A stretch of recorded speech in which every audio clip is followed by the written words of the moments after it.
you're working in Nigeria to introduce the systems. Maybe you can share with us some of the practical steps that you've had to go through to develop the electronic payment system, and perhaps some of the challenges that you're facing, solutions that you're coming up with. Thank you. So I sat here in the morning listening to William talk about why it is that Coca-Cola finds it to be easier to start work, after crisis. And one of the things he said was that even though we're a global organization, we put a local face to it. Now, I'm the local face to the global organization called MasterCard in Nigeria. And I think that helps.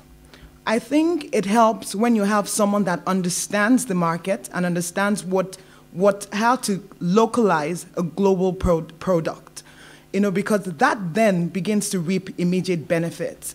To your answer, what are we doing practically in Nigeria? Now, cashless Nigeria, cashless Lagos, which is the pilot, we find that very exciting in MasterCard, sincerely, because it meets our objectives. It's definitely our vision.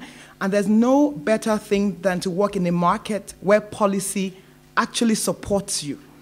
We find that we're working in an environment that is very enabling to the kind of business that we do, and for good reason too, because we really can't, and it's been mentioned in everything everybody has said so far, we really can't start talking about financial inclusion, we can't start fighting AML issues, we can't start fighting all those things if you don't bring people into the formal sector. So, I mean, for me, I find that I'm doing a very fulfilling job, and it makes it a bit easier to do. So what do we do in Nigeria? What am I doing? What am I doing, the practical things that we're doing? We'll start from the fact that Nigeria is really nascent when it comes to payments technology. So yes, we do have payments, but we haven't been in it for as long as some of the markets that you probably come from. So we'll find out there is a gap when it comes to knowledge.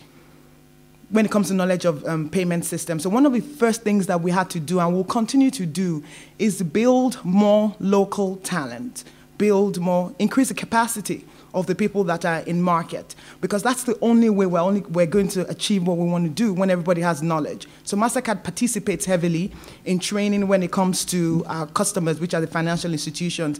And not only that, to all the members of the payment ecosystem as well. One of the things Mr. Shonibi said, he talked about POS deployment, but he kind of breezed over it and said, oh, we're not doing that well.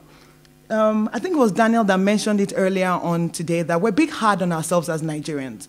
That's the truth. Because we moved from, I believe last year, with 13,000 POS terminals in the whole of the country. And in, 8 months, Mr. Shonibi, because I was reading your article, we'd moved to like about 1,000% increase.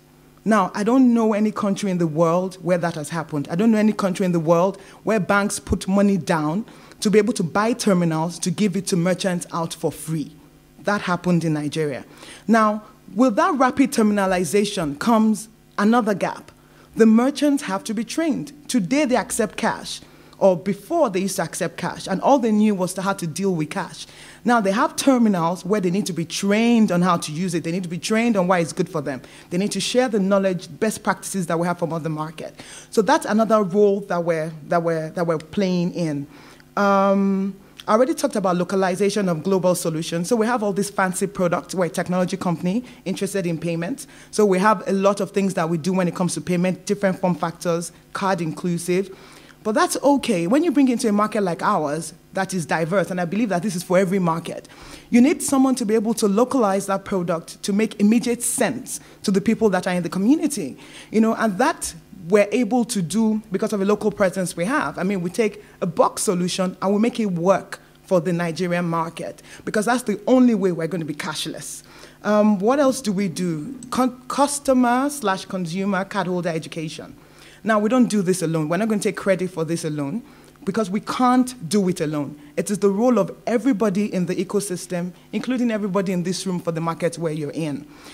Because if you realize the fact that maybe 12, 13 years ago, maybe we didn't have card payments in the country, and suddenly everybody's saying, go cashless, go electronic payments. There is a responsibility that comes from all stakeholders as well, to be able to educate these people that yes, it's safe, it's secure, but then you need to do this. So that is one space that we're playing a part as well. We're pulling our weight. We're working through our financial institutions. We know that we have a very responsible and very responsive central bank that's really focused on payments, a focus of transparency that comes from payments. So we're working with them as well to be able to make that happen. We also provide technology. I mean, Daniel alluded to it in his talk. That's one of I learned a term here today. Instead of CSR, I heard CSI, because I believe that as global organizations that are interested, that believe that it's time for Africa, we have to invest in Africa in some form, shape, or the other. And this investment might not always come from foundation activities, even though we're good at that, but it might also come in investing in technology that you might take for granted where in other markets, but is essential in nascent markets such as ours. And we have many opportunities to invest in technology, share our technology, sometimes at no cost, sometimes at subsidized cost, to be able to move the cause of the country forward. I'll end with best practice sharing. Certainly, I feel very privileged in my role because we have many stakeholders in the ecosystem and even people outside the payment ecosystem that reach out to us to go share with us what you've done in other markets. Nigeria is a nation that yearns for knowledge. And there's no other place, and there's no other place to be than to be with someone that wants to learn. And so we get that question all the time. You've done this in other markets. Well, we know what you did with the postal system in Italy. Let's do that here.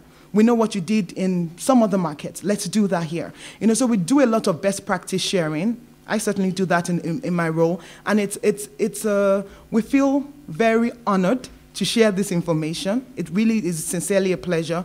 And it becomes even more rewarding when we see the tangible benefits that you start to reap when a global organization has a local face, dealing directly with the people.